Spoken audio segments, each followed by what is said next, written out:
Hello Food Day friends, in this video I will be reviewing the latest brush release by Goss, the Artist Collection. I will go over each brush in detail, share my thoughts, and provide comparisons. A softness survey will also be linked below.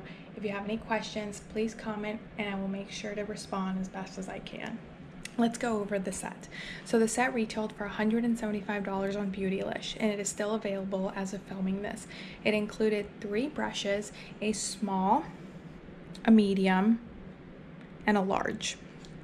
All of the brushes have handles that were inspired by traditional Japanese calligraphy brushes. They are made from maple wood, have a little string at the end from which you could hang them for display purposes, and the handles show the natural gradient of the wood, so there will be differences across different sets and perhaps even across the 3 brushes in your set. And that's to be expected with wood products. The weight of the handle I find to be light but balanced and overall very pleasant to hold. The brush heads are made from either 100% squirrel or a combination of squirrel and goat mix, and I find them all to be soft enough even for sensitive skin types. Overall, I think that these brushes have the same quality heads as other Goss brushes, which we are familiar with, but feature a more unique style handle. My favorite brush in the set is actually the large one, which we have here. This one is made out of gray squirrel and Saikoho goat. It has a round ferrule and it is of medium density. The shape is a candle shape that starts to taper around the halfway mark of the brush. And for size, I would describe this as medium for a face brush.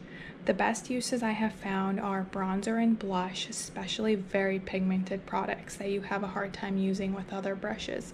You could also use these for setting under the eyes or setting specific areas, but I personally don't think this brush is ideal for all over setting or an all over finishing brush because I find it to be on the smaller size. Here it is next to a more standard all-over powder brush size. This is the Chicca Z1, which also has a round ferrule. You can see it's a fair bit smaller. And this is my favorite brush in the set because I found it to be very versatile and it has this classic shape for cheap products. I especially enjoyed it for very subtle and diffused application of more pigmented blushes. That also happens to be my preferred application style, just subtle, oftentimes barely there, a light flush of color. So if that's not your makeup preference, you may have to work a little harder with this brush to get it to work for you. Softness, I would say, is about average when compared to other high quality squirrel and goat mixes.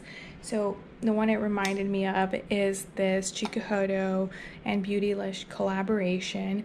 This is in a Sakura Maki handle.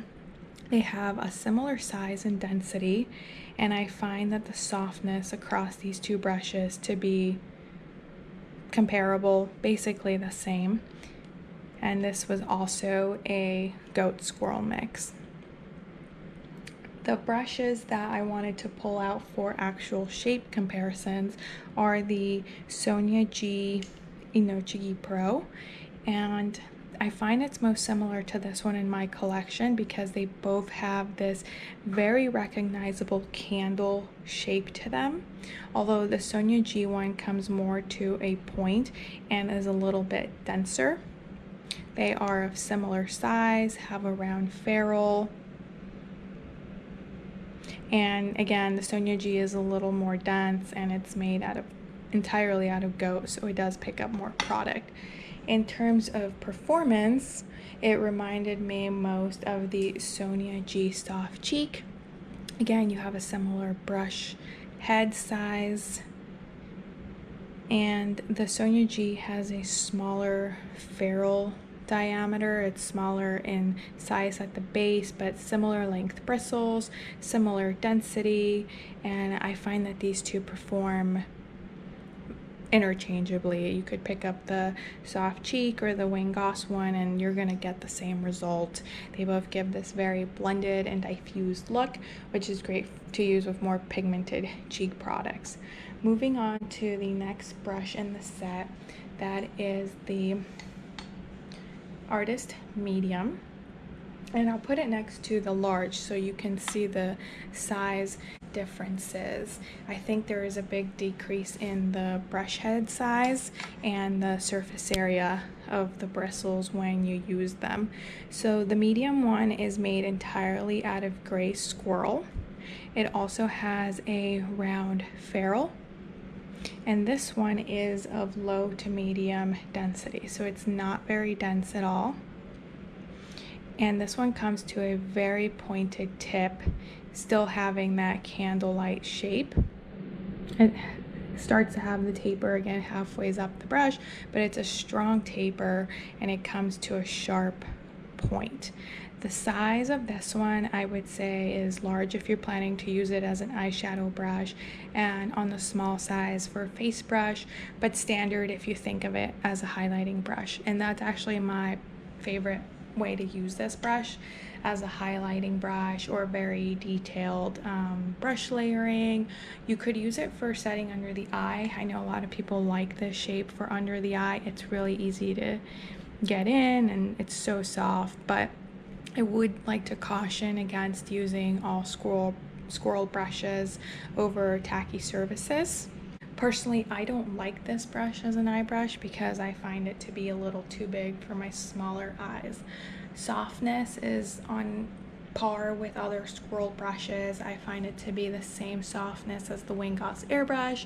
It may feel a little softer than that one to the touch, but I think that's due to the airiness and very light density of this one. Brushes I wanted to compare it to are other ones that I have in this shape, and they're very similar. They also have this pointy shape, and they're also all squirrel brushes. So here we have the Smoky eye brush in Grande. This one retails to $75, and I'll touch on that a little later. And then I also have the Chicca large eye brush. I think the Surat and the Chicca are the same brush head with different handles. They're just so similar. And compared to the Artist Wayne Goss brush, these two that I think are the same brush are a little smaller. So they're both a little smaller in terms of length of the bristles and also the width of the brush, but they all come to this very pointy taper. And I use the Chicca and the Surat for face highlighting, and I love it for that. And I also use these as a last step for blending eyeshadow, just sweeping it out towards the outer V. But that didn't work for me with the Wayne Goss. I just thought it was a little too big and not precise for that. The last brush I wanted to compare it to, it just reminded me of it, it's not the closest in shape, is this Ray Morris Mini Kabuki number 2. And it reminded me of this one because of the handle and the hidden ferrule and the wood look of this one. Obviously the brush heads are different. The Ray Morris is rounded and dome and made out of goat. It's also more densely packed. So I find the Ray Morris to be a little bit more versatile, but similar shape or similar size of the brush head. And then the last brush in the set is the Artist Small. And again, I will put it next to the mediums to show the size differences. I would say that the small is about half the size of the medium, but it has the exact same shape and style with this tapered candlelight strong point. This one is also 100% gray squirrel. It has a round ferrule, and it is also of low to medium density, coming to this very sharp and precise tip. This one I would say is very small for a face brush and medium to medium large for an eye brush.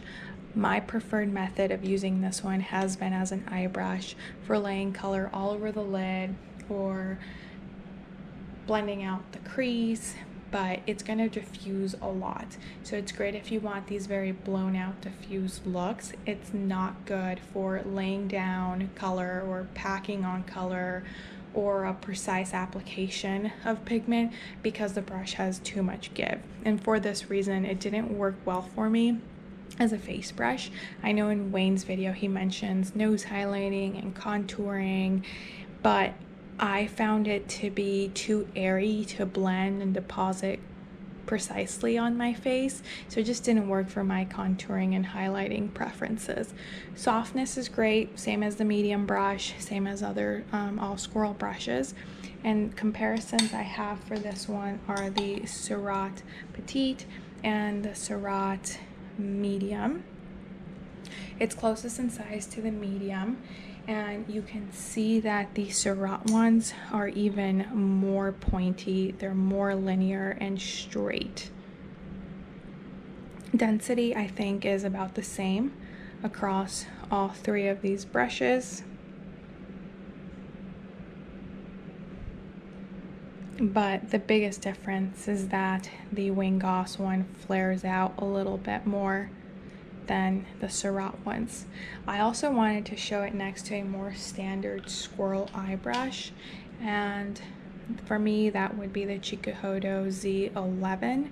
Both of these brushes can be used for blending eyeshadow all over, and I tend to use both of these, specifically the Z11, as a last step for blending the eyeshadow all over the lid, specifically on the outer V, and this very gentle sweep across the eye to finish an eye look. The Z11 is a little bit more versatile because it has more surface area, but I do enjoy the Wayne Goss one. It just has a more limited range of use, in my opinion. My final thoughts on this set are that I'm very happy to have purchased these brushes because as a collector I enjoy the calligraphy brush aesthetic. I had actually been wanting a traditional calligraphy brush, but I knew that it would just be sitting there for display purposes, so I never did buy one. So I'm happy to own this set that combines the traditional Japanese calligraphy aesthetic with makeup brushes that I can actually use. I'm pleased with the quality of the brush heads and the handles, and I think these are Wayne's most decorative brushes to date. I think the price for the set is fair, given that one of these Surratt brushes, that being the large, is $75 alone, and I find the Wayne Goss handles to be very different from what is readily available for makeup brushes. However, I have a hard time recommending the set to someone who is more focused on functionality and versatility. As a collector, I feel that my money was well spent on this set, but I don't think that's true for someone who's more focused on how the brushes are going to perform. What I mean by that is that two of these three brushes, so the more pointed ones, have this very sharp point that I don't find to be all that versatile. All three other brushes include swirl, so already you're limited to just powder products. Furthermore, all of them are of medium density, which also limits the types of products that will work best with these brushes and how the brushes will pick up product. I don't find that these are the ones I'm going to reach for harder pressed products, and that's to be expected because they are of light to medium density. So for someone who's prioritizing on performance, I would think it's better for them to buy individual brushes versus $175 towards the set. I wish Wayne had given us the option of buying these individually, and I hope he does in the future, because I think the large brush is a standout brush and the most versatile from this set. I have no problems whatsoever recommending this one to a collector or someone solely focused on performance. So in the future, if these are available individually, the large one is the one I would recommend first. And you can go from there if you would like to over time build the set. Go for it, it's beautiful. So that's it for today. If you enjoyed this video, please consider subscribing, and as always, thank you very much for watching.